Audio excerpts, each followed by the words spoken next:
నమస్తే, నేను Rehana. Morning to evening busy life. గల్లీ నుంచి ఢిల్లీ దాకా ఎన్నో జరుగుతుంటాయి. విలేజ్ నుంచి వరల్డ్, పాలిటిక్స్ నుంచి బిజినెస్, మూవీస్ నుంచి స్పోర్ట్స్ దాకా ఇలా ఎన్నో విషయాలను షార్ట్ గా మీ ముందుంచే టాప్ న్యూస్ కు స్వాగతం.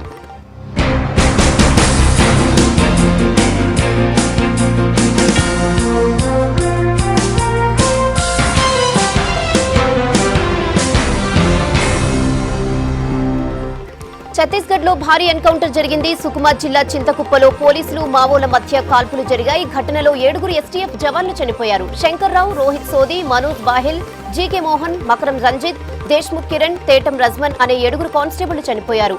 ఎన్కౌంటర్ లో మరో 17 మందికి తీవ్ర గాయాలయ్యాయి. వీరి పరిస్థితి విషమంగా ఉన్నట్టు తెలుస్తోంది. ప్రస్తుతం పోలీసుల కూంబింగ్ కొనసాగుతోంది. టీఎస్పీఎస్సీ లోగో వెబ్సైట్ ఆవిష్కరణ కార్యక్రమంలో రాజ్భవన్ లో గ్రాండ్ గా జరిగింది. Governor Narasimhan TSPSC logo website ను లాంచ్ చేశారు.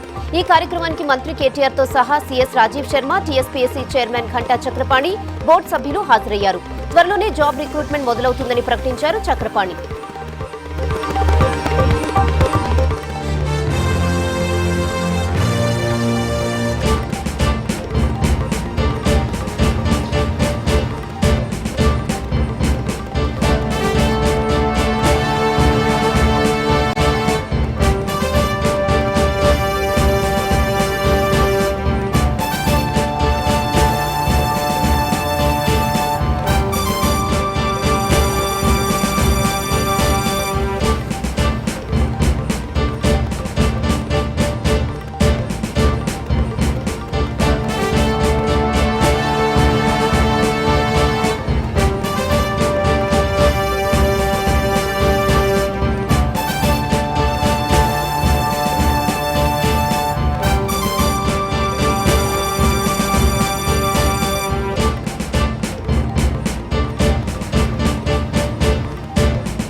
హైదరాబాద్ నల్లకుంట ఫీవర్ హాస్పిటల్ ని ఆకస్మిక తనిఖీలు చేశారు సీఎం కేసీఆర్. హాస్పిటల్ వార్డుల్లో తిరుగుతూ రోగులకు అందుతున్న వైద్య సేవలపై ఆరా తీశారు. హాస్పిటల్లోని సౌకర్యాల గురించి డాక్టర్స్ ను అడిగి తెలుసుకున్నారు. పరిసరాలు అపరిశుభ్రంగా ఉండటంతో సిబ్బందిపై సీరియస్ అయ్యారు సీఎం. సూపరింటెండెంట్ తో పాటు విధులకు హాజరు కాని సిబ్బందిపై అసహనం వ్యక్తం చేశారు సీఎం.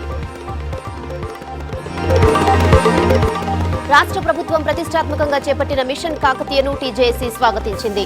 నాంపల్లిలోని టీజీఓ భవన్ లో మిషన్ కాకతీయపై జేఏసీ రాష్ట్ర స్థాయి స్టీరింగ్ కమిటీ సమావేశమైంది.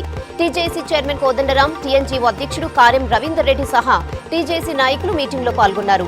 మిషన్ కాకతీయతో ప్రజలను భాగస్వామ్యం చేయడానికి తమ తరపున ప్రచారం నిర్వహిస్తామని తెలిపింది టీజేఏసీ.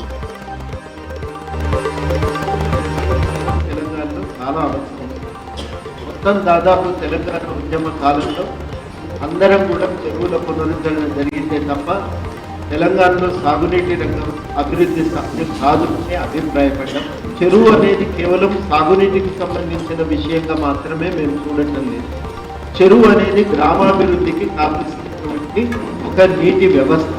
అది పశుపోషణ కానీ, చేపల పెంపకమే కానీ, చెట్లు వృక్షాల యొక్క ఎదుగుదలకు కానీ, పశుపోషణకు కానీ, దాదాపు ఒక్క మాటలో చెప్పాలంటే చెరువు అనేది గ్రామానికి నాడీ కొడుతుంది. అంతకుముందు అంబర్పేటలోని పూలే విగ్రహానికి పూలమాల వేసి నివాళులర్పించారు CM KCR. Deputy CM Mahmood Ali, Jyotirao Phule ఉత్సవ కమిటీ చైర్మన్ మంత్రి జోగురామన్న నివాళులర్పించారు. ఈ సందర్భంగా పూలే సేవలను కొనియాడారు. హైదరాబాద్ రవీంద్ర భారతిలో మహాత్మా జ్యోతిరావు పూలే జయంతి ఉత్సవాలు గ్రాండ్ గా జరిగాయి. పూలే బోధనలు అందరికీ ఆదర్శమన్నారు డిప్యూటీ సీఎం మహమూద్ అలీ.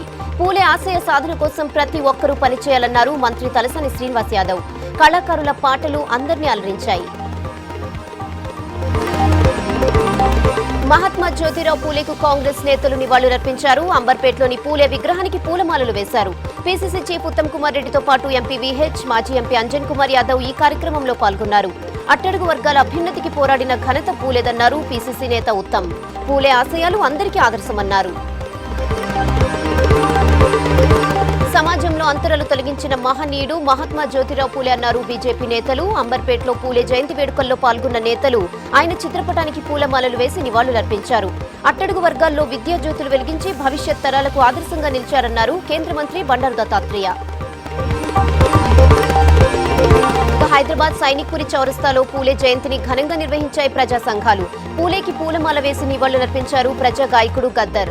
బడుగు బలహీన వర్గాల కోసం పోరాడిన యోధుడు పూలే అన్నారు గద్దర్. పేద ప్రజలకు విద్య అందించడానికి ఎన్నో కష్టాలను అనుభవించారని తన పాట ద్వారా తెలిపారు. మానవ హక్కుల సంఘాలకు 2 నాల్కల ధోరణి సరికాదన్నారు కేంద్ర మంత్రి వెంకయ్యనాయుడు. సామాన్యులు, పోలీసులు చనిపోయినప్పుడు హక్కుల సంఘాలు ఎందుకు స్పందించలేదని ప్రశ్నించారు. ఆలేరు ఎన్కౌంటర్ పై తెలంగాణ సర్కార్ స్పందన ఓకే అన్నారు. 2 రాష్ట్రాల్లో జరిగిన ఎన్కౌంటర్స్ పై కేంద్రం జోక్యం చేసుకోదని స్పష్టం చేశారు వెంకయ్య. బడుగు బలహీన వర్గాలను టీఆర్ఎస్ ప్రభుత్వం చులకనగా చూస్తోందన్నారు మాజీ ఎంపీ పొన్నం ప్రభాకర్. 3 ఎకరాల భూమి, కళ్యాణ లక్ష్మి పథకాలను బీసీలకు కూడా వర్తించాలని డిమాండ్ చేశారు. ప్రజా సమస్యలపై ప్రశ్నిస్తున్న కాంగ్రెస్ నేతలపై మంత్రులు వ్యక్తిగత విమర్శలకు దిగడం సరికాదన్నారు పొన్నం. అకాల వర్షాలు రైతుల కొంప ముంచాయి. వడగళ్ల వానతో చేతికొచ్చిన పంటలు పూర్తిగా దెబ్బతిన్నాయి. కరీంనగర్ జిల్లాలో వర్షం బీభత్సం సృష్టించింది. 1000 ఎకరాల్లో మామిడి, నువ్వులు, మొక్కజొన్న, అరటి నేలపాలయ్యాయి. పంట నష్టంపై తప్పుడు లెక్కలిచ్చిన అధికారుల నిర్లక్ష్యంపై ఆందోళనకు దిగారు కరీంనగర్ రైతులు. జగిత్యాల గొల్లపల్లి రోడ్డును దిగ్బంధించారు. జగిత్యాల ఎమ్మెల్యే కాంగ్రెస్ నేత జీవన్ రెడ్డిపై రైతులకు మద్దతు ప్రకటించారు. పంట నష్టంపై పరిహారం అందేలా కృషి చేస్తారని ఎమ్మెల్యే హామీ ఇవ్వడంతో రైతులు శాంతించారు. రైతుల రుణమాఫీపై రాష్ట్ర ప్రభుత్వం తీసుకున్న నిర్ణయాలపై శ్వేతపత్రం విడుదల చేయాలని డిమాండ్ చేశారు పీసీసీ కిసాన్ సెల్ అధ్యక్షుడు కోదండరెడ్డి. వ్యవసాయ రంగాన్ని టీఆర్ఎస్ సర్కార్ నిర్లక్ష్యం చేస్తోందని ఆరోపించారు. రైతులకు భరోసా కల్పించడంలో ప్రభుత్వం పూర్తిగా విఫలమైందన్నారు. గవర్నర్ నరసింహన్ మార్పుపై వస్తున్న వార్తల్ని కొట్టిపారేశారు కేంద్ర మంత్రి నిర్మలా సీతారామన్. 2 రాష్ట్రాల గవర్నర్ గా నరసింహనే కొనసాగుతారని క్లారిటీ ఇచ్చారు. అలాగే గవర్నర్ పక్షపాత ధోరణితో వ్యవహరిస్తున్నారన్న వ్యాఖ్యలు సరికాదన్నారు నిర్మలా సీతారామన్. కేబినెట్ తీసుకున్న నిర్ణయాలను మాత్రమే గవర్నర్ అమలు చేస్తారని చెప్పారు. ఇవే పడుకున్న top news update. Stay tuned to V6 news as it is.